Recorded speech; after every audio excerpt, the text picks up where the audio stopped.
오늘 우리에게 주시는 하나님 말씀 보겠습니다. 창세기 15장 1절에서 7절 그리고 17절, 18절 말씀입니다. 제가 봉독하겠습니다. 이런 일들이 일어난 뒤에 주님께서 환상 가운데 아브라함에게 말씀하셨다. 아브라함아, 두려워하지 말아라. 나는 너의 방패다. 네가 받을 보상이 매우 크다. 아브라함이 여쭈었다. 주 나의 하나님, 주님께서는 저에게 무엇을 주시렵니까? 저에게는 자식이 아직 없습니다. 저의 재산을 상속받을 자식이라고는 다마스쿠스 녀석 엘리에셀 뿐입니다. 주님께서 저에게 자식을 주지 않으셨으니 이제 저의 집에 있는 이 종이 저의 상속자가 될 것입니다. 아브라함이 이렇게 말씀드리니 주님께서 그에게 말씀하셨다. 그 아이는 너의 상속자가 아니다. 너의 몸에서 태어날 아들이 너의 상속자가 될 것이다. 주님께서 아브라함을 데리고 바깥으로 나가서 말씀하셨다. 하늘을 쳐다보아라. 네가 셀 수 있거든 저 별들을 세어보아라. 그리고는 주님께서 아브라함에게 말씀하셨다. 너의 자손이 저 별처럼 많아질 것이다. 아브라함이 주님을 믿으니 주님께서는 아브라함의 그런 믿음을 의로 여기셨다. 하나님이 아브라함에게 말씀하셨다. 나는 주다. 너에게 이 땅을 주어서 너의 소유가 되게 하려고 너를 바벨로니아의 우르에서 이끌어내었다.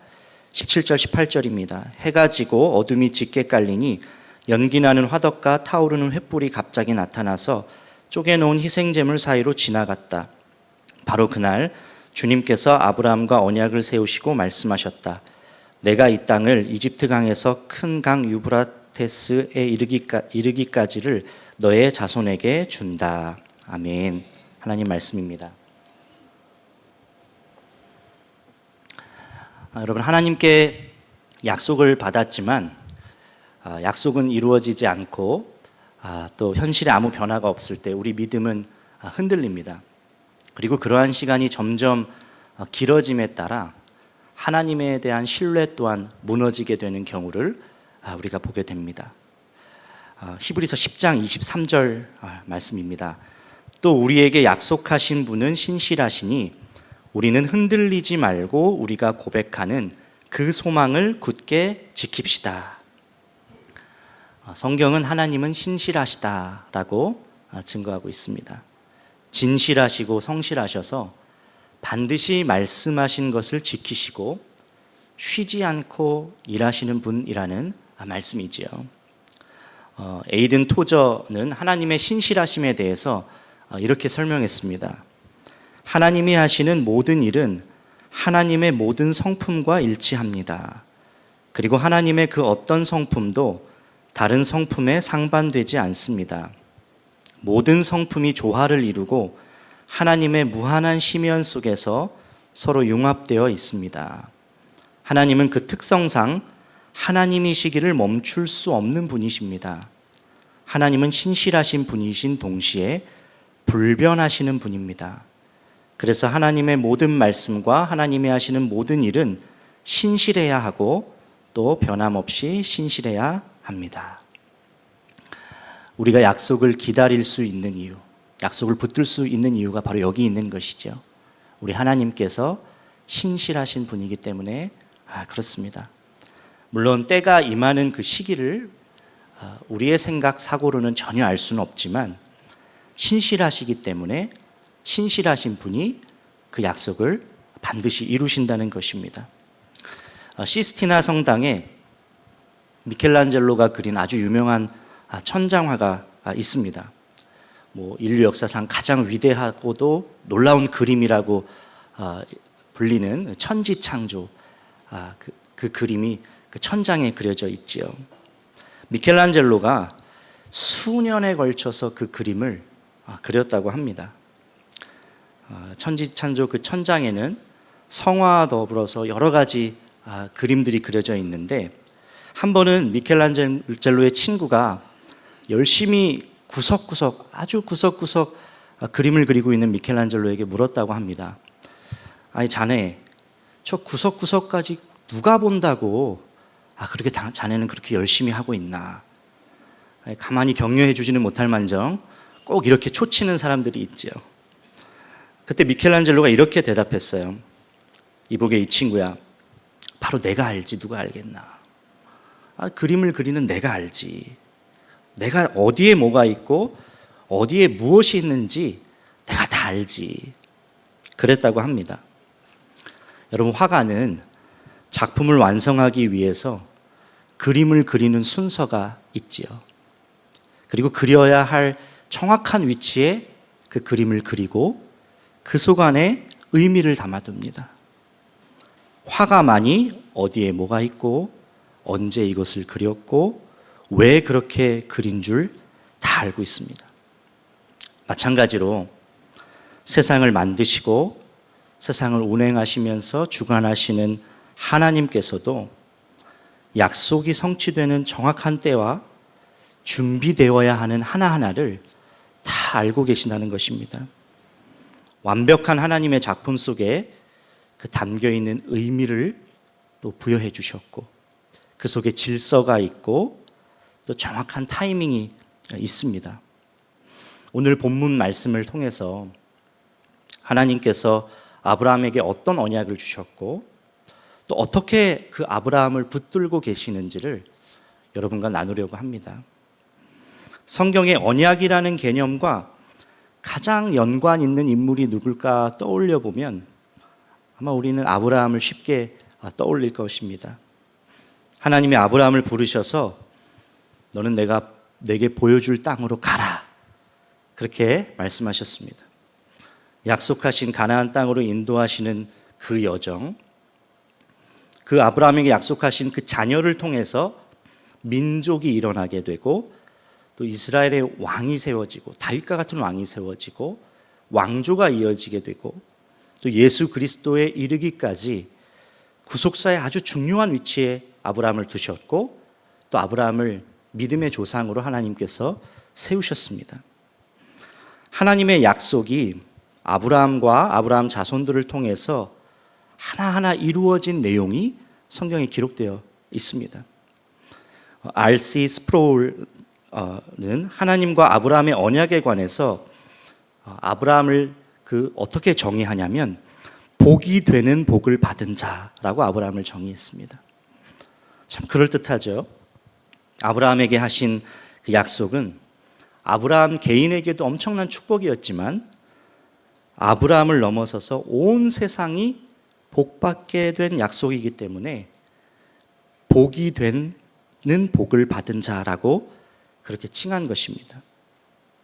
그런데 아브라함에게 하신 하나님의 언약은 결코 이루어질 만한 환경에서 하나님이 약속하신 것이 아닙니다. 오히려 이루어질 수 없는 상황에서 약속하셨어요. 인생의 대부분의 현실이 아브라함이 받은 언약과는 너무나 달랐습니다. 오늘 창세기 15장 1절에서 3절까지의 말씀을 보면 아브라함아 두려워하지 말아라. 나는 너의 방패다. 내가 받을 보상이 매우 크다. 말씀하셨죠. 또 아브라함이 여쭈었다. 주 나의 하나님, 주님께서는 저에게 무엇을 주시렵니까? 저에게는 자식이 없습니다. 저의 재산을 상속받을 자식이라고는 다마스쿠스 녀석 엘리에셀 뿐입니다. 주님께서 저에게 자식을 주지 아니하셨으니 이제 저의 집에 있는 이 종이 저의 상속자가 될 것입니다. 나는 너의 방패고 내가 받을 보상이 매우 크다 하셨어요. 그런데 실제 약속의 그 알맹이, 핵심인 자녀가 없었지요. 현실성이 전혀 없어 보였고 자기와 관계가 없어 보이는 약속이었습니다. 아니 땅이 좀 부족하고 돈이 좀 부족하고 주변에 사람이 좀 부족하고 가지고 있는 권력이 좀 부족하다고 하면 그건 좀 이해가 되는데 알맹이가 없는 거예요. 가장 중요한 자녀가 없었습니다. 상속자라고 물려줄 수 있는 사람은 다마스쿠스 사람 종 엘리에셀밖에 없었다는 거예요. 그러니까 아브라함이 하는 말에는 이런 의미가 담겨져 있는 것이죠. 하나님, 가장 있어야 하고 필요한 것을 저에게 주지 않으시면서 어찌 당신은 제가 받을 상금이 크다고 말씀하십니까? 저는 이제 자녀 갖는 것도 불가능한 사람인데 엘리에셀이 제 상속자입니다. 그렇게 지금 이야기하고 있는 것입니다. 하나님은 단호하게 그러나 엘리에셀은 네 상속자가 아니야 라고 말씀하시면서 5절의 언약을 하시죠. 주님께서 아브라함을 데리고 바깥으로 나가서 말씀하셨다. 하늘을 쳐다보아라. 내가 셀 수 있거든 저 별들을 세어보아라. 그리고는 주님께서 아브라함에게 말씀하셨다.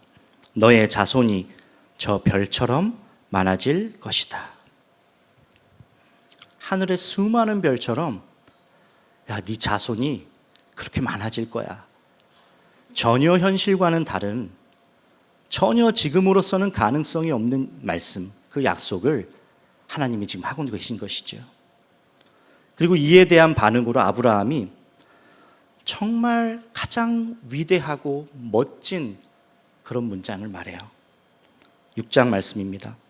아브라함이 주님을 믿으니 주님께서는 아브라함의 그런 믿음을 의로 여기셨다. 주님, 제가 믿습니다. 당신이 하신 그 약속을 제가 믿습니다. 하나님이 그 믿음을 의로 여기셨습니다. 이 부분은 성경에서도 아주 중요한 부분입니다. 하나님이 우리를 의롭다 여기실 때 무엇 때문에 우리를 의롭다 여겨주시는지 성경이 일관적으로 들려주고 있는 음성, 목소리가 여기서 기록되어 있기 때문에 그렇습니다. 로마서 4장 3절 말씀이죠. 성경이 무엇을 말합니까? 하나님이 아브라함을 믿으니 하나님께서 그를 의롭다고 여기셨다 하셨습니다. 그러니까 우리를 의롭다 하실 때 그것은 우리의 행실 때문이 아니라는 것입니다.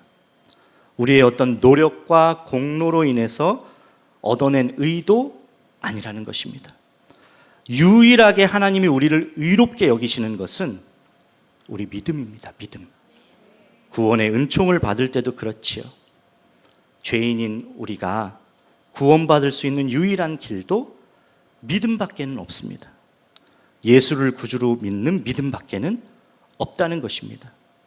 그러니까 복음은 나의 내면이 의롭게 되기 이전에 믿음으로 인하여서 먼저 하나님께서 우리를 의롭다 말씀해 주시는 것, 그것이 복음이라는 것이죠. 그러면 어떻게 아브라함의 그런 현실에서 아브라함은 믿음을 고백할 수 있었을까? 자녀 한 명 없는데 내 후손이 하늘의 별과 같이 많을 것이다. 이 기가 막힌 말씀 앞에서 어떻게 주님, 제가 믿습니다 라고 고백할 수 있었을까요? 하늘의 무수한 별을 하나님께서 보여주셨는데 그때 아브라함은 무슨 생각을 했을까요? 이 부분을 묵상하는데 시인이자 독립운동가인 윤동주 시인의 별 해는 밤, 그 시가 생각났어요. 제가 일부를 읽어드리겠습니다. 계절이 지나가는 하늘에는 가을로 가득 차 있습니다. 나는 아무 걱정도 없이 가을 속의 별들을 다 헤일 듯합니다.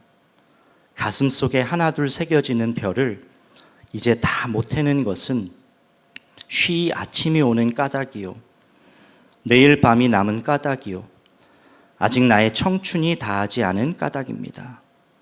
별 하나의 추억과 별 하나의 사랑과 별 하나의 쓸쓸함과 별 하나의 동경과 별 하나의 시와 별 하나의 어머니.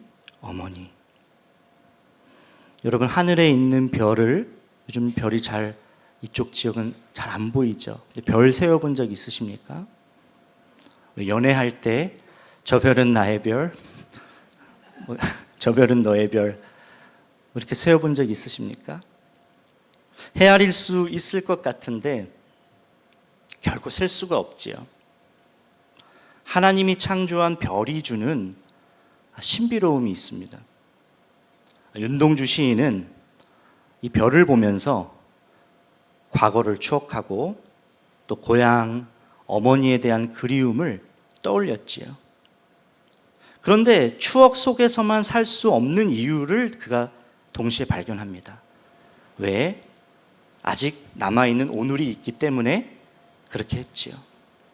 간절히 소원하지만 그리운 대상과 현실과의 그 떨어져 있는 자기 모습을 발견하면서 현실을 충실하게 살 길을 다짐하고 결국 희망을, 미래의 소망을 그가 붙들면서 시를 마무리합니다. 시의 마지막에 그러나 겨울이 지나고 나의 별에도 봄이 오면 무덤 위에 파란 잔디가 피어나듯이 내 이름자 묻힌 언덕 위에도 자랑처럼 풀이 무성할 계회다. 과거에 아름다웠던 추억, 그러나 현재는 조금 칙칙하고 어두운 고통스러운 현실. 그렇지만 언젠간 다시 봄이 찾아올 것이고 새로운 시작을 맞이할 것이다. 별이라는 매개체를 통해서 과거와 현재 그리고 미래를 아우르는 사유가 담겨 있고 또 우리 민족의 애환이 담겨 있고 또 희망이 동시에 녹아져 있지요.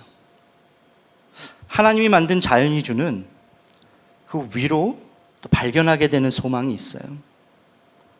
사실 여러분 그거 아십니까? 지금 우리가 보고 있는 별은 과거의 별이라는 것. 수억 광년 멀리 떨어져 있는 행성의 빛이기 때문에 지금 당장을 보는 것이 아니라 과거의 빛을 보게 되는 것이죠. 떨어진 거리가 멀면 멀수록 몇 년 전의 별을 우리가 보게 되는 것일 수도 있지요. 그러니까 별을 본다는 것은 어쩌면 과거의 모습을, 그 별을 보며 과거의 모습을 보는 것일 수도 있겠습니다. 아브라함이 자신이 감당하기에는 너무나 큰 그 언약을 주셨을 때 그저 황당하다고만 생각했으면 그가 믿음의 고백을 할 수가 있었을까요? 못했겠죠. 벅차오르는 감동이 있었을 거예요. 6절 아브라함이 주님을 믿으니 주님께서는 아브라함의 그런 믿음을 의로 여기셨다.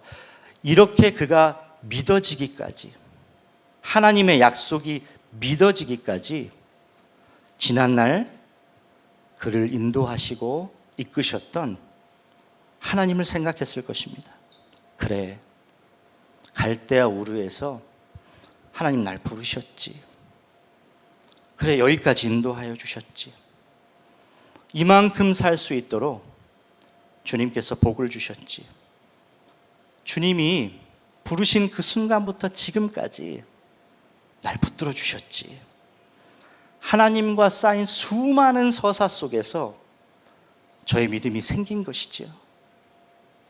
여러분 절대 근데 오해하면 안 될 것이 아브라함의 믿음이 아브라함으로부터 스스로 생겨난 것이 아니라는 것입니다. 하나님으로부터 온 믿음이에요. 갈대아 우르에서 그를 부르시고 그를 인도하시는 여정 가운데 그가 얼마나 실수를 많이 했습니까?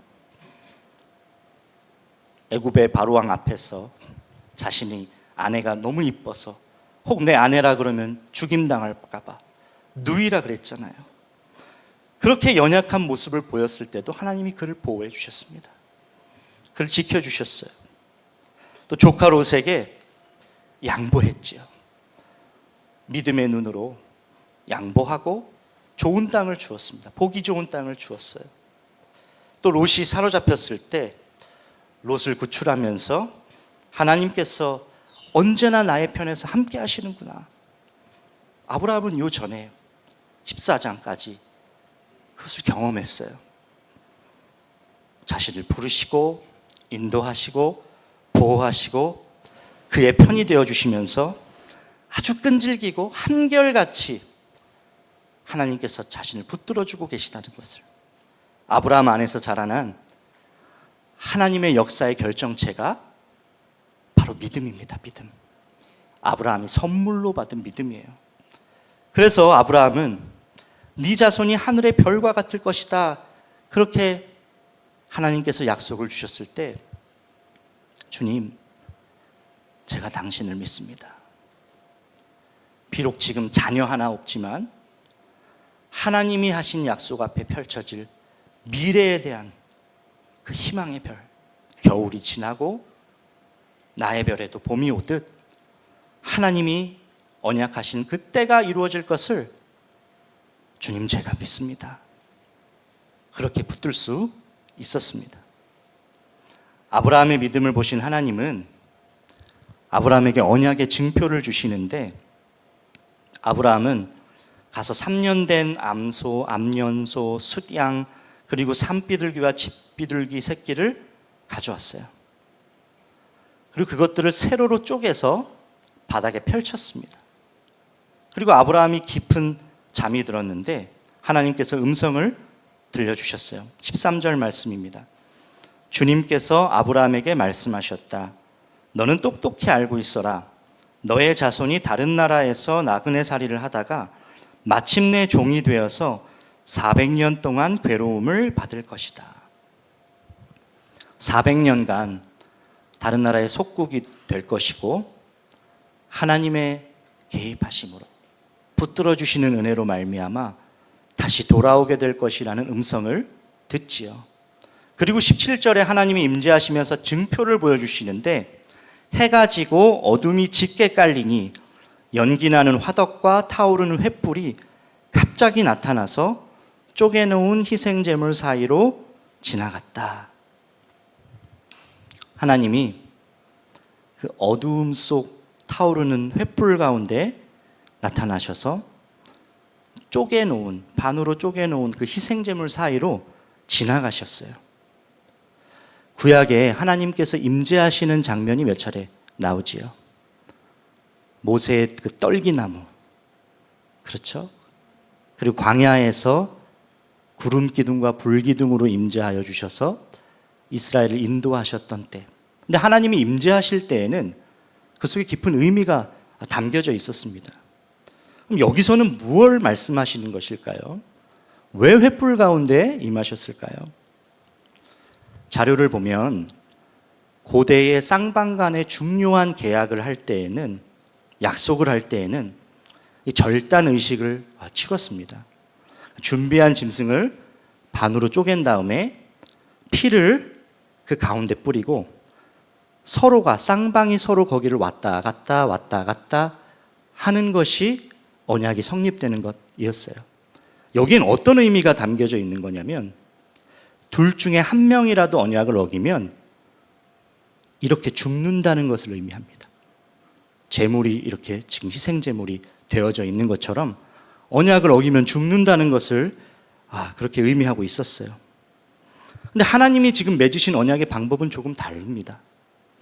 동물을 준비하고 반으로 쪼갠 다음 하나님과 아브라함이 같이 왔다 갔다를 해야 되는데 아브라함은 지나가지 않고 하나님만 지나가셨어요.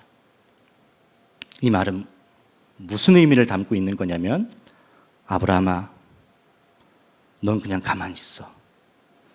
내가 반드시 약속을 이룰 것이고 너에게 자녀를 줄 거야. 하늘의 별과 같이 너의 자손이 많아질 거야. 내가 만약 이 언약을 지키지 않으면 나 여호와가 찢겨질 거야. 불변의 존재고 그렇게 되실 수 없는 분이신데 이렇게 말씀하신 거예요. 무슨 얘기죠? 내가 반드시 이 언약을 지킬 거야. 그러니까 넌 가만히 있어. 여호와 하나님의 강한 의지와 신실하심으로 반드시 이루시겠다는 그 증표를 보여주신 것입니다. 아브라함 입장에서는 어떤 해야 할 의무가 없습니다. 뭐가 그가 감당해야 할 책임이 없습니다. 무조건적으로 하나님께서 주신 언약이라는 거예요. 여러분, 하나님의 약속에 대하여 이 말씀은 나에게 주신 하나님의 약속인데, 우리 가정에게 주신 하나님 약속인데, 내 자녀와 우리 부부에게 주신 하나님 약속인데, 그런데 이 약속에 대하여 의심이 드는 순간, 흔들리는 순간이 있으십니까? 오늘 이 말씀, 이 장면을 여러분 꼭 기억하셨으면 좋겠어요. 약속하신 분께서 당신의 존재를 걸고 당신의 성품을 걸고 약속하셨다는 거예요. 안 지켜질 수 없도록 보증하셨다는 겁니다. 약속이 이루어질 수밖에 없는 하나님께서 붙들고 계시기 때문에 그래서 이루어진다는 것입니다. 어떤 분은 약속의 말씀과 현실이 너무 차이가 있어요. 전혀 가능성이 없고 이건 뭐 나에게 하신 말씀이 아닌 것 같이 여겨져요. 하나도 없는 무와 셀 수 없는 그 무수한 별과 같이 그렇게 괴리가 커요. 불임과 출산의 거리만큼 이건 불가능이에요. 여러분, 지나온 여러분의 인생을 하나님께서 어떻게 붙들어 주셨는지 기억해 보세요. 우리는 양 같아서 때로는 실수도 하고 옆길로 새서 잘못 가기도 하지만 그때마다 붙들어 주시고 수많은 위기 속에서 붙들어 주셔서 우리를 지나갈 수 있도록 하셨습니다. 그리고 결코 찢겨질 수 없는 하나님 당신께서 오늘 자신의 존재와 성품을 담보로 맹세하시면서 날 신뢰해도 괜찮다 말씀해 주고 계십니다. 최근에 저희 가정에도 기도 제목이 있었습니다. 기도 제목 없는 가정, 기도 제목 없는 사람이 어디 있겠습니까? 첫째 자녀가 아프다는 사실을 받아들여야 하는 시간이 있었습니다.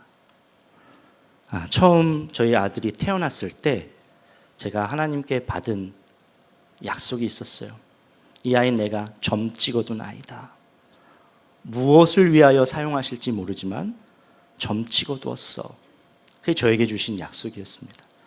실제로 얼굴에도 그래서 엄지손톱만한 점이 있었어요. 지금은 빼줬지만 있었습니다. 그런데 왜 이런 일이 갑자기 생겼을까? 주님은 무슨 말씀을 하시려고 하는 것일까?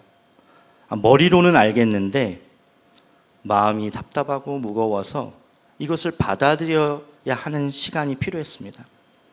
저는 생각이 좀 복잡하고 좀 기도 제목이 좀 간절할 때는 주로 걸으면서 기도를 하고 걸으면서 좀 묵상하는 시간을 갖습니다.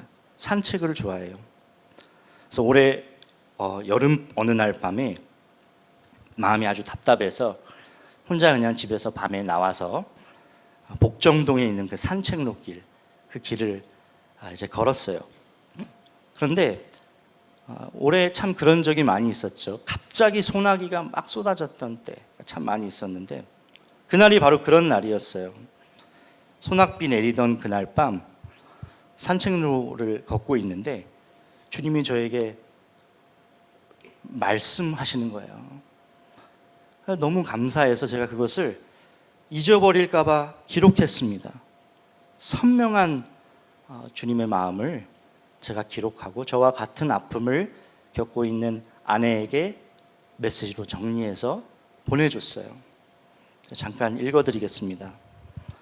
오늘 밤 산책을 했습니다. 답답했나 봅니다. 사랑하는 자녀의 두 번째 발병.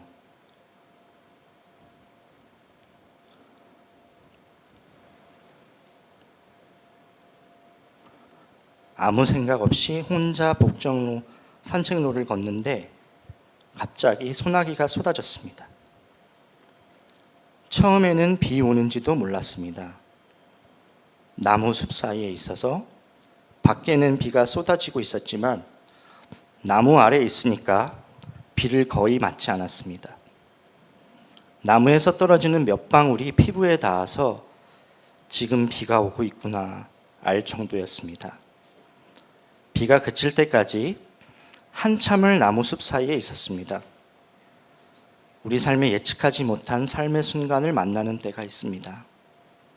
그러나 그때도 여전히 하나님의 은혜의 그늘이 둘러싸고 있습니다. 가끔 피부에 닿을 때가 있습니다. 그것은 하나님이 그늘을 거두신 것이 아니고 우리에게 지금 비가 오고 있다는 사인과 같습니다. 여기에 그냥 있으면 된다고, 그러면 된다고. 기도의 우산을 쓰면, 말씀의 우산을 쓰면, 믿음을 잃지 않으면 충분하다고, 내가 너와 함께 한다고, 소나기는 지나간다고 오늘도 주님은 말씀하십니다.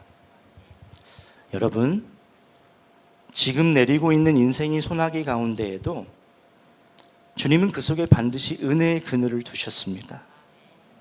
몇 방울 맞아도 전혀 놀랄 이유가 우리에게 없는 것이죠. 주님께 그저 붙어 있으면 된다는 것을 말씀하시는 순간이라는 것입니다. 지난 과거를 생각해 봐도 우리의 인생이 하나님의 붙들어 주심 없이는 설명할 수가 없지요.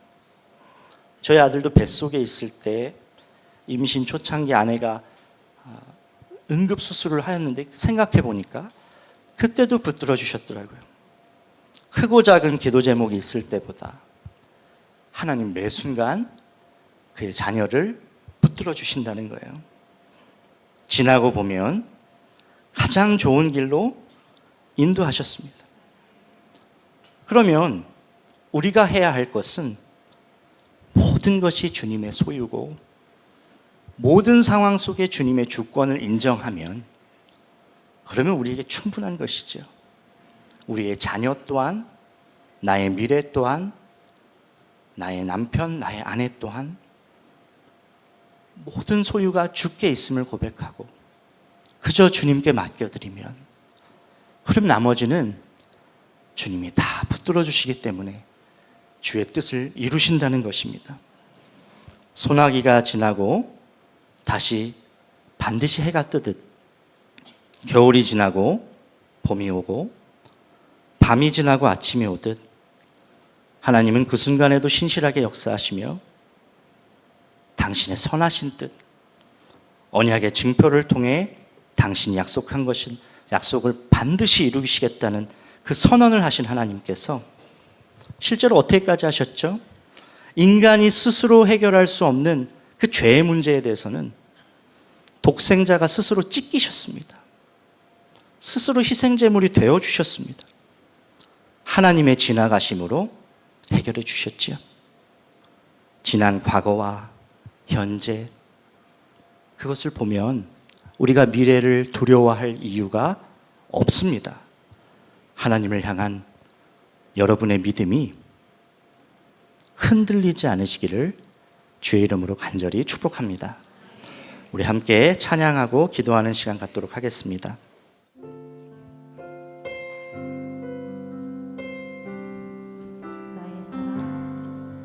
나의 사랑 너는 어여쁘고 참 귀하다 어느 보석보다 귀하다 내가 사랑스럽지 않을 때 너를 온전히 사랑하고 너와 함께하러 내가 왔노라. 주의 사랑 이 사랑은 결코 변치 않아 모든 계절 돌보시네 푸른 마르고 꽃은 시드나 주의 말씀은 신실해 실수가 없으신 주만 바라라. 주님의 나라와 뜻이 나의 삶 속에 임하시며 주님 알기를 주만 보기를 소망해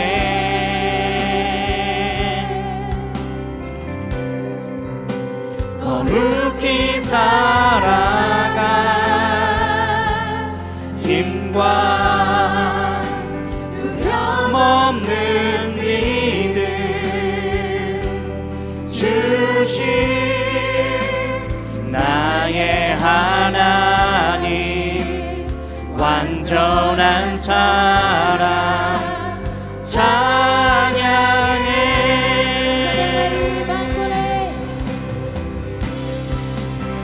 찬양하리 만군의 주 영원히 함께 하시네. 존귀하신 사랑의 왕 영원히 통치하시네. 찬양하리 만군의 주 영원히 함께 하시네.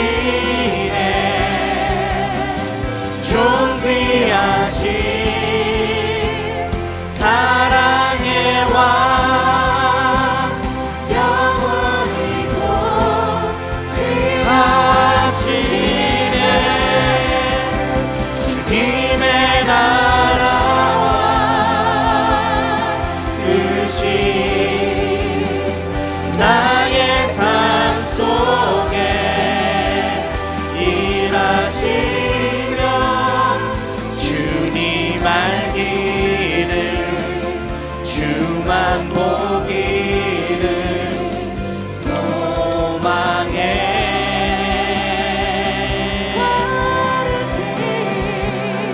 거룩히 살아가 힘과 두려움 없는 일을 주신 나의 하나님, 완전한 사랑 찬양해. 여러분, 두 번에 나눠서 우리가 기도하는 시간을 좀 갖도록 하겠습니다. 5절 6절 말씀에 하늘을 쳐다봐라, 내가 셀 수 있거든 저 별들을 세어봐라, 너의 자손이 저 별처럼 많아질 것이다. 아브라함이 주님을 믿으니 주님께서는 아브라함의 그런 믿음을 의로 여기셨다. 여러분, 주님이 보라 하시는 것을 보는 은혜가 오늘 있기를 원합니다. 지나온 과거 얼마나 나를 붙드셨는지, 지금도 내 삶에 하나님의 은혜의 그늘이 얼마나 놀라운지, 하나님의 붙들어 주심의 은혜가 얼마나 큰지 돌아보면 우리 또한 아브라함과 동일하게 주님, 제가 주님을 믿습니다. 이 고백, 이 믿음 외에는 없습니다. 끈질기게 우리와 대화하시고 우리를 설득하시고 하나님의 하나님 되심을 인정하도록 믿음을 선물로 주시려 하셨는지 조금만 돌아보면 주님을 인정할 수밖에 없습니다. 믿을 수밖에 없습니다.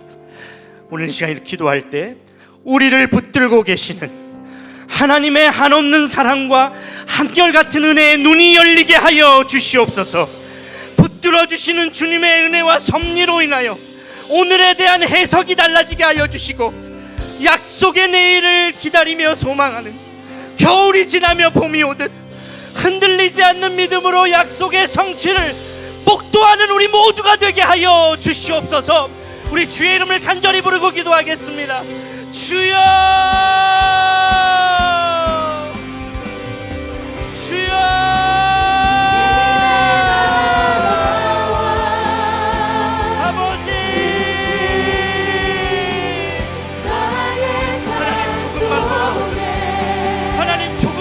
돌아보면 하나님께서 나를 얼마나 크고 놀라운 은혜로 붙들고 계시는지, 나를 오늘 이 자리에까지 어떻게 인도하셨는지, 어떤 사랑을 공급하여 주셨는지를 하나님 우리가 깨닫게 됩니다. 그 사랑에 힘입어 주의 약속의 말씀을 신뢰함으로 오늘을 살아가며 내일의 약속이 이루어질 것을 목도하는 사랑하는 모든 주의 자녀가 되게 하여 주시옵소서. 끈질기게 주님 우리를 설득하시고 하나님의 하나님 되심을 인정하도록 주여 우리에게 믿음을 선물하여 주시려고 하나님 믿음 갖게 하시려고 얼마나 놀랍게 하나님께서 역사하셨는지 하나님 우리가 깨닫게 되는 오늘 이 밤이 되게 하여 주시옵소서. 주여 아버지 하나님 주님을 인정하며 살게 하여 주시고 주님을 고백하는 노래가 우리에게 끊이지 않게 하여 주시고 주님을 사랑하는 주님을 교제하는 주님과 함께 교제하는 기쁨이 우리의 삶 속에서 터져나오게 하여 주시기를 원합니다. 주여 역사하여 주십시오. 오 아버지 하나님, 오 주여 아버지, 오 주여 붙들어 주시기를 원합니다. 하나님 아버지 주님을 아버지의 믿음을 우리 모두가 갖게 되기를 원합니다. 오 아버지의 믿음이 우리 모두에게 부어지기를 원합니다. 오 주여 아버지 하나님 주님이 보게 하시는 것을 보게 하여 주시옵소서. 완전한 사랑 찬양해. 이 시간 마지막으로 합심 기도하고 여러분들 간절한 개인 기도 제목을 놓고 기도하는 이 밤 되시길 원합니다. 여러분 이미 나이 많았던 아브라함에게 내 자손들이 하늘의 별과 같이 많을 것이다. 이 약속이 이루어지기 위해서는 아브라함이 할 수 있는 것이 하나도 없어야만 했습니다. 신체적 기능이 쇠한 아브라함에게 전혀 가능성이 없어야 했습니다. 아내 사라 또한 자녀를 가질 수 있는 명백한 불임의 상태가 되었어야만 했습니다. 오롯이 하나님이 하셨다는 때가 될 때까지 우리의 어떤 공로나 노력이 들어갈 자리는 없어야만 했습니다. 우리가 이렇게 기도하면 좋겠습니다. 주님, 주님을 인정하며 살아가게 하여 주시옵소서. 믿음으로 기다리게 하여 주시고 믿음으로 시련과 유혹을 이기게 하여 주시고 무엇보다 어려움을 통하여 하나님께 더욱 가까이 가게 하여 주시옵소서. 주님과의 만남이 더욱 깊어지며 주를 향한 신뢰는 더욱 두터워지며 주님을 닮아가는 우리의 삶이 되게 하여 주시옵소서. 우리 주님의 이름을 간절히 3번 부르시고 함께 기도하겠습니다. 주여 주여 주여